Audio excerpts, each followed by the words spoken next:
Revue générale des troupes, décoration et salut au drapeau, au son des hymnes nationaux du Gabon et de la France, les militaires gabonais et les éléments français au Gabon sont réunis ici pour commémorer l'armistice marquant la fin de la Première Guerre mondiale, signé le 11 novembre 1918.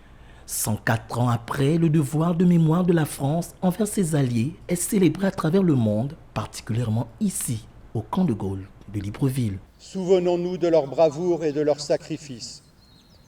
Commémorons ces soldats dont les noms doivent rester gravés dans nos mémoires, comme ils le sont sur nos monuments aux morts, dans les villes et les villages de France, dans l'Hexagone comme dans les Outre-mer. Souvenons-nous des soldats venus d'Afrique, du Pacifique, des Amériques et d'Asie, de ces soldats alliés venus verser leur sang pour la France et défendre avec nous la liberté sur une terre qu'ils ne connaissaient pourtant pas.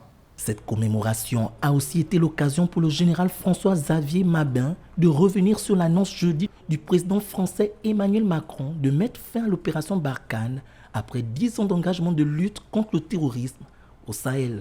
Les conditions politiques ne permettent plus à l'opération Barkhane de se poursuivre. Cette opération n'avait pas non plus vocation à durer éternellement. L'armée française va continuer à s'engager contre le terrorisme, dans le Sahel en particulier, mais davantage en soutien des armées nationales et plus dans le cadre de l'opération Barkhane qui donc prend fin.